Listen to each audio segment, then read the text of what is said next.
Well, hello friends and welcome to Ask Zach. So today we're going to answer the question, how did we get light gauge guitar strings? Have you ever thought about that?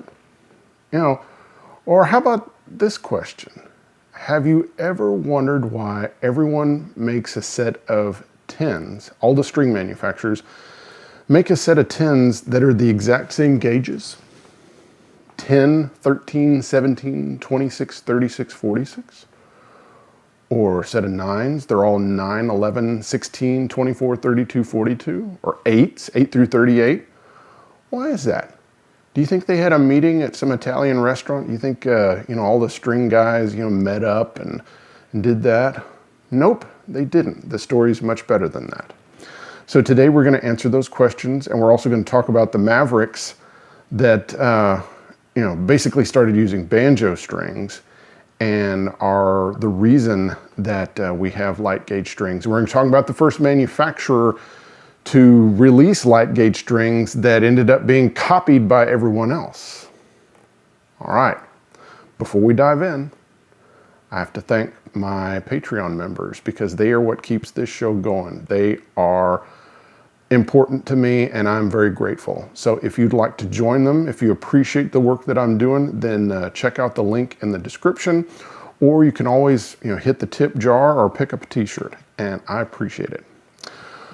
All right, so let's get some context, and I need to thank Joe Spann at Gruhn Guitars for helping me out a lot with some of this early research. Gruhn Guitars, besides being one of the greatest, and probably most popular and greatest vintage guitar shops, they also have an incredible archive, and they were able to go to their archives and really look at this stuff so that I could really help you out. So again, thank you to Joe and thank you to George and all the cats at Gruhn Guitars. All right, so in the 1950s, if you bought guitar strings, the most commonly available set was made by Black Diamond Strings. And Black Diamond Strings could be found in music stores or in like general stores, where you get your Dapper Dan to put in your hair. Or, there probably some department stores and things like that had displays with Black Diamond Strings. Black Diamond Strings had one set that was for acoustic and electric. Now, this is a whole nother thing, a whole other rabbit trail we could go down, is that there was no difference between electric and acoustic guitar strings back then. Everything was nickel strings. That was it. There weren't all these different phosphorus bronze and 80-20 and things like that that would be developed, later on.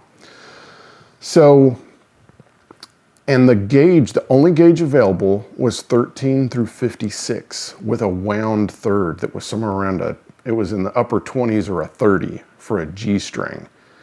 That's a heavy set of strings. And that was all that was available besides the strings that like VC Squier was making strings for Fender, and they had a slightly lighter set that was like 12 through 52, 53, and it also had a wound third. And then Gibson had their Sonomatics that were like 12 through 52, around, the same kind of set. And that was all that was available. However, there were some Mavericks out there that decided that they figured out that banjo strings had, their banjo sets had a lighter string in there. So let's take a look at a banjo set. So this is a set of Martin Vega banjo strings that is the closest thing to the vintage set that's available. And it has 5 strings, because of course this is 5-string bluegrass banjo. And it comes with 10, 12, 16, then a 23, and then another 10. Of course, the second 10 is for the little 5th string that has the banjo peg about halfway up the neck on the banjo. So some guys, and I'm just going to give credit here to who was probably the first. If he wasn't the first, he was one of the first, and that's James Burton. So James Burton, he took banjo strings and he put them on his guitar and used a mix of these banjo strings. So he probably used both of the 10s and then the 12 for a G string, and then used the 23 for his D string, and then he used probably the G and D, or perhaps the D and A strings off of a regular guitar set. Okay, now we need to make sure you understand what's involved here. So I bought this banjo set just so I'd kind of understand what's going on here. So let's find, here we go. So here's a banjo. So you think, oh, I'm just going to put a set of banjo strings on my guitar. Well, guess what?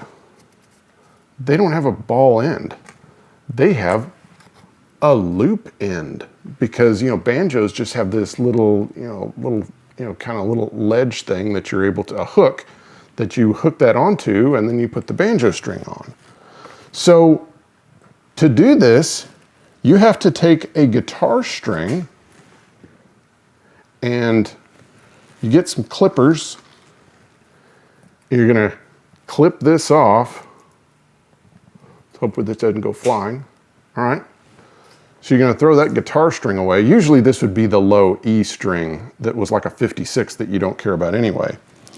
And then you're gonna carefully put this tiny ball end, and you're gonna put it in the loop, and you have to hold it with some pliers, because otherwise you can't hold it in place, and then you're gonna twist it around, twist it, twist it, twist it, and hopefully you do it right. And this is not easy.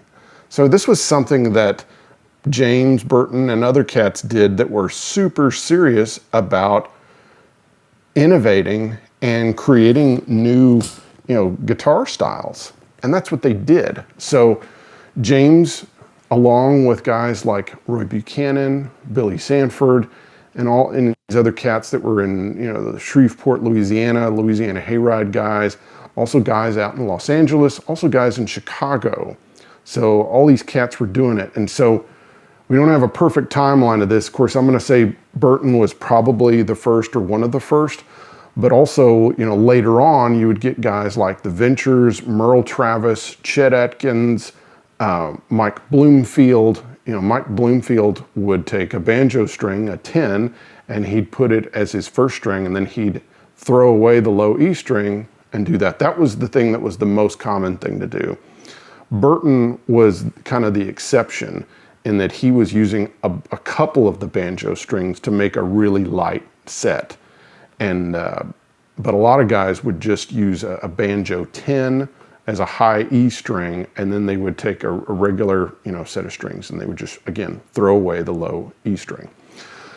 So now we got to bring another character into this, and his name is Ernie Ball. We're talking about Ernie Ball, the man.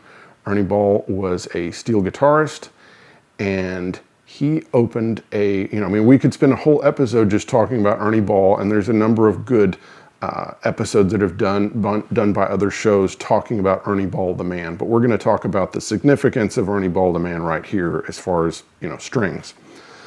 So Ernie Ball opens a guitar shop in Tarzana. Now, what was unusual about this was that, most places were, furniture shops that had some guitars, or they did band instruments and other stuff. Well, Ernie Ball's shop was one of the first, or perhaps the first, guitar-only guitar shop.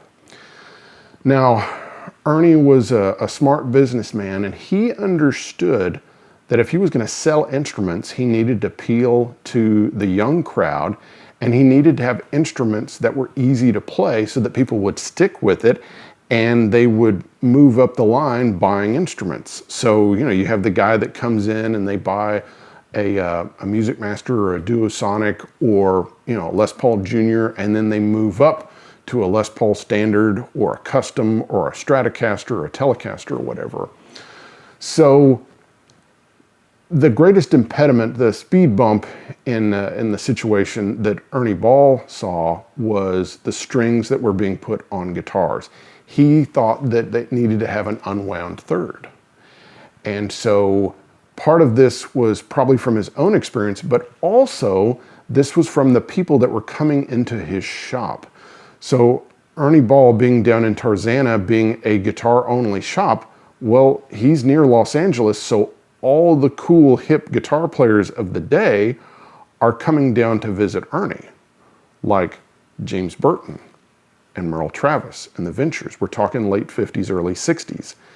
So a lot of times they're bringing their guitar in or they're talking about their guitar, and he's finding out about the banjo string thing. He's finding out that a lot of the studio guys in LA are getting a banjo string, a banjo 10 for their high E string, and then they're dropping, the whole set down so that they have kind of what ends up being, 10 through 44 or something like that. And then of course, James Burton goes in there and Ernie sees, James Burton's gauges and stuff. So Ernie contacts Leo Fender and he says, I need strings with an unwound third. And Leo Fender says, no way, because Leo's not interested at all, because his instruments are designed around the strings that he is using at that point, which are 12 through 52 with a wound third. That's why the pickups are staggered the way they are, because you get staggered pickups on the Strat, when it's released, and you get staggered pickups on the Tele, by 55, 56. And they're staggered to go with the strings of the day. So Leo has no interest in helping him, or making strings to his specs or what have you. But Fender's not making strings anyway. It's VC Squier that Fender, of course, CBS will end up purchasing in 1965, but that's a whole nother story. But VC Squier is making strings for Fender. And so somehow, either through Leo or Leo connects Ernie Ball with VC Squier. And Ernie asked them to make sets, and he has them packaged up, and they're called rock and roll guitar strings. And they have this wonderful font that will be very familiar to anyone that's ever bought Ernie Ball guitar strings. And they have those great colors already. This is 1962. And guess what? Ernie Ball is the guy that created what we think of as a 10 set, the 9 set, the 8 set. Those are all from Ernie Ball. He created those. So when you think of a 10 set, 10 through 46, Ernie Ball is the one that created that set. And everyone else copied it. 9 set, same thing. So their original offerings were, they were the rock and roll guitar strings. And they just kind of said Ernie Ball in small letters. And they had the great colors that we think of that are kind of classic Ernie Ball. And they had the Super Slinky set, which was 9 through 42.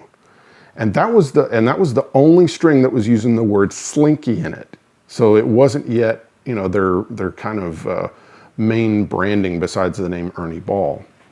So you had the Slinky set, you had the regular set, which was 10 through 46, you had a rhythm guitar set, you had the 8 through 38, and then you also had what was called rhythm guitar, which was kind of your normal set of the day, which was like, 12 through 52. So just so they had kind of a complete set. So for those guys that really wanted to keep using the kind of strings that they had in the past, but just under Ernie Ball's name or the rock and roll name. And the whole point of the rock and roll name was to appeal to young people. And it did. It appealed to people that wanted to play in new styles and to play rock and roll. The hip players like James Burton and the Ventures and others, they were using an unwound third. And so if you wanted to have that young, hip rock and roll sound, you needed rock and roll strings, and you needed strings with an unwound third. So, of course, Ernie, again, these strings are being made by VC Squier. They are pure nickel, which of course, that only has anything to do with the wound strings. So you have steel, unwound strings, and then you have pure nickel round core bass strings or, wound strings. And that was kind of the standard of the day, and that's how they were made. And remember, Ernie Ball is a guitar shop, down in Tarzana. And so, he couldn't be making strings at that point anyway, because, what guitar shop has a string winding facility in their backyard? So these strings become very popular very quickly because they're near LA, and all the young rock and roll guys are coming through there. You get Clapton, Jeff Beck, Jimmy Page. Everyone starts using rock and roll strings, and they become very popular to the point that everybody copies them.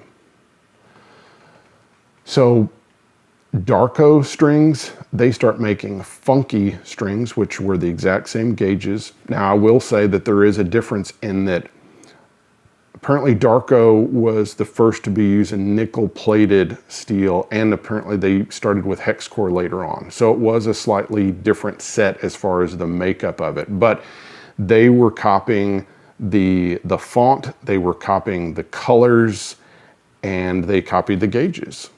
10 through 46, the exact same strings that that Ernie Ball's 10 through 46 was. The same thing with GHS strings. They did the same thing, and they copied their font also, and their look and the coloring of the packaging, trying to use those kind of neonish colors. And it's here I need to add that Ernie Ball had a guy named Roland Crump design the packaging for Ernie Ball. So that's where you get the eagle from. That's where you get the really cool font and stuff. And he was also involved with Disney with It's a Small World After All. So then here comes the big one. Fender, post-Leo Fender, so this is in 1966, Fender finally responds to what Ernie Ball is doing. So Ernie Ball's been doing this since 1962. So 4 years later, Leo Fender is gone. It's 1966, and at least he's a consultant at that point. He's not running the show. And Fender releases their 150 rock and roll set. That's the other thing. Most of these guys will also use the term rock and roll. I think Darko uses funky, but they all copied it. And Fender's, they copied the term rock and roll, which I'm sure they probably wish they would have trademarked it, or maybe they couldn't trademark it. But Fender's set is different. So they go 10 through 38, which is kind of a curious set. So that was like 10, 13, 15, 26, 32, 38.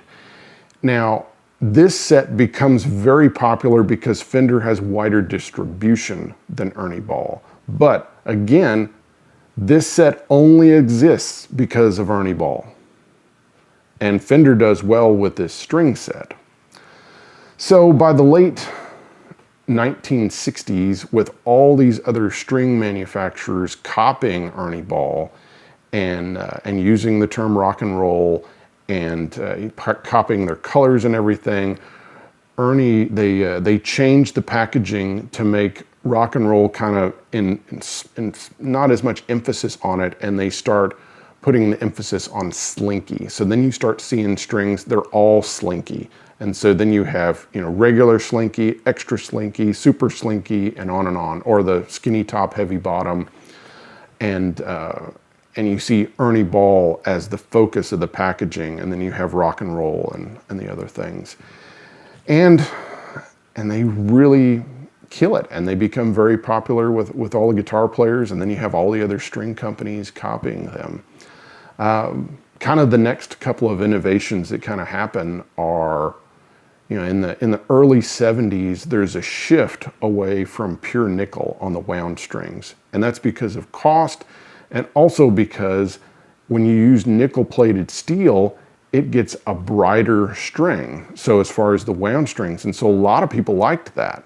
Now, of course, there's a lot of holdouts, and there's guys that's why you can still get pure nickel strings to this day. Pure nickel strings are, a little darker, they have a little bit more fundamental over harmonic stuff, and they have less brassiness going on. But a lot of people really liked the nickel-plated steel. So pretty much most of the manufacturers, Ernie Ball, Darko, GHS, Fender, they start offering a nickel-plated steel set, starting in the early 70s.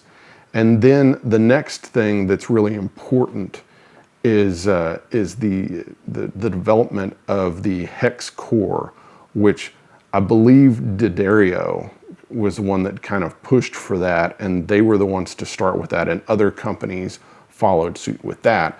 And that was because the hex core on the wound strings, it held onto the wraps better. And also you didn't have as many issues when, you know, cutting the string and getting it on the guitar, actually stringing up the guitar. Because with a pure nickel set with a round core, or actually any wound string with a round core, you have to give it like a right angle. You have to give it a really hard bend on it. And then you cut it after that. Otherwise, it can come unwound, and that's not good and sounds terrible. So that's how kind of we get to modern guitar strings. But we have to give a big thanks to Ernie Ball. We have to give, you know, they're responsible for, you know, the string gauges that we see as a 9 set and a 10 set, 8 set. You know, the skinny top, heavy bottom.